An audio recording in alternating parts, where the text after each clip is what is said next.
Hello दोस्तों, हमारे YouTube channel में आपका स्वागत है। कृपया वीडियो को लाइक करें और अधिक रोमांचक कहानियों के लिए हमारे चैनल एपिक स्टोरीज को सब्सक्राइब करें। तो चलिए शुरू करते हैं। आज की कहानी ब्लू हिल्स में दहशत, भाग 2। योगी गांव के लोगों के मन की बात समझकर तुरंत कहते हैं, डरने की कोई बात नहीं है। मैंने डरने की कोई बात नहीं कही है। आप उस प्राणी के साथ क्या करेंगे? गांव के एक अधेड़ उम्र के व्यक्ति ने पूछा। यह सुनते ही पहाड़ की खामोशी योगी की जोरदार हंसी से गूंज उठी। गांव के लोगों के हाथ पांव बर्फ जैसे ठंडे हो गए। योगी ने तुरंत हंसना बंद कर दिया और कहा, मैं अपनी साधना के लिए उस जानवर के ताज़ा खून का उपयोग करूंगा। मैं जिस जानवर की बात कर रहा हूँ वह जानवर आप सभी के घर में होता है। अगर घर में पालतू जानवर नहीं होंगे तो मेरी तंत्र साधना पूरी नहीं होगी, और अगर मेरी साधना पूरी नहीं होगी तो तुम्हारे गांव में सुख शांति नहीं लौटेगी। इसके बाद गांव के लोगों में अफवाह फैल गई कि उनके घरों में गाय, बकरी और मुर्गियों के अलावा कुछ नहीं है। लेकिन कौन अपने घर के पालतू जानवर को इस योगी को सौंपेगा? थोड़ी देर बाद एक ने कहा, ठीक है, मैं अपनी मुर्गी आपकी तंत्र साधना के लिए समर्पित कर दूंगा, लेकिन इससे हमारे गांव को कोई नुकसान नहीं होगा और गांव में शांति लौट आएगी। तब योगी ने वादा किया, हाँ, इस गांव में सुख शांति लौट आएगी और किसी को कोई नुकसान नहीं होगा। गांव के सभी लोग बोले, लेकिन तुम यह तंत्र साधना कब करोगे? मैं अपनी साधना आगामी अमावस्या की रात को करूंगा, लेकिन उस दिन कोई भी इस गुफा में नहीं आ सकता। मुझे इसे अमावस्या से एक दिन पहले जानवर को देना होगा। गांव के सभी लोगों ने एक साथ कहा, ठीक है, यह बात है। फिर सभी लोग उस गुफा से घर लौट आए। 2 दिन बाद अमावस्या थी, इसलिए अमावस्या की पूर्व संध्या पर गांव के कुछ लोगों ने एक मुर्गी ले जाकर योगी को दे दी।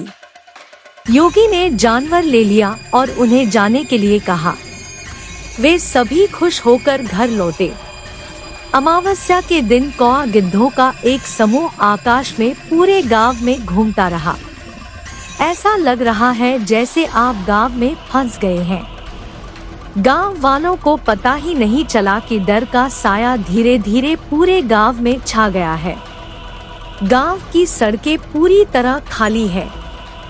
दिन में तो रात सी लगती है। चारों तरफ सन्नाटा। जिस गांव में इतना शोर था, कितने बच्चे मैदान में खेलते थे, आज वहां सन्नाटा हो गया है। एक ही दिन में शांतिपूर्ण गांव गंदगी में तब्दील हो गया। जैसे जैसे दिन का उजाला पश्चिमी आकाश में डूबता गया, अंधेरा और गहरा होता गया।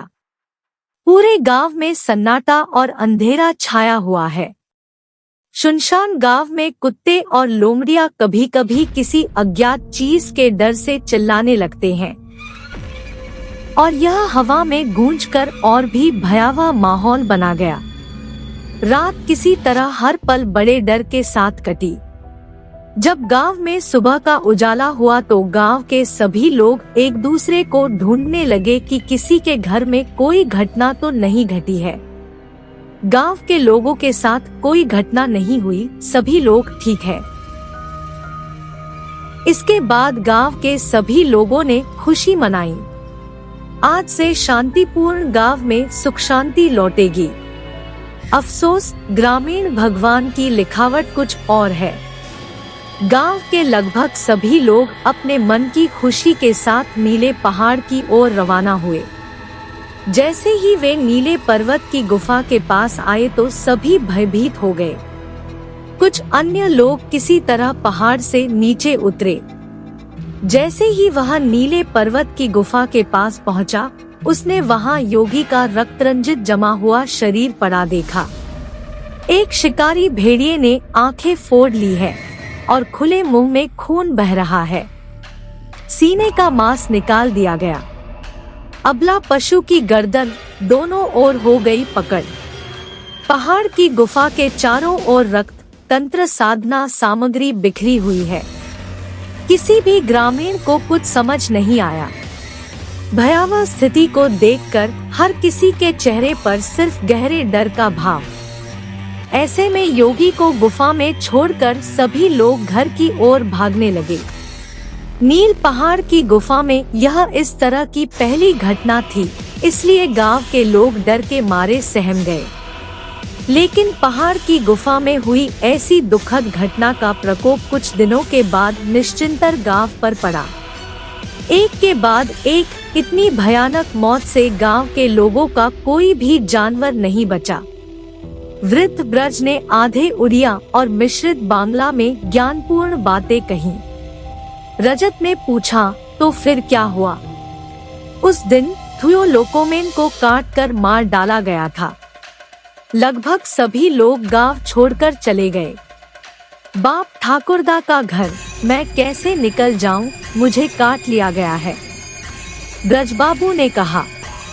रजत नील पहाड़ जाने की तैयारी करने लगा। बूढ़े ब्रजबाबू ने कहा, अगर तुम मेरा भी हाथ नहीं पकड़ोगे तो मैं खतरे में हूँ।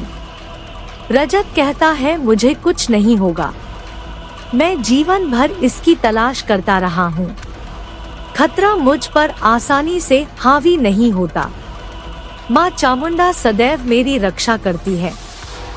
उस दिन देर रात रजत नील पहाड़ की गुफा के लिए निकल गया।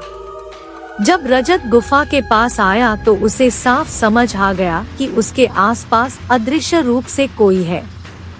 रजत के लिए यह समझना मुश्किल नहीं था कि सन्नाटे भरी रात के अंधेरे में गुफा में कौन हो सकता है। स्वयं चामुंडा, जिसकी सहायता, उसे किस बात का डर? रजत ने बिना समय बर्बाद किए जल्दी से गुफा के सामने एक यज्ञ कुंड बनाया और बैग से लाया हुआ सारा सामान निकालकर यज्ञ कुंड के सामने रख दिया। अचानक शांत हवा में पहाड़ से एक भयानक चीख गूंज उठी।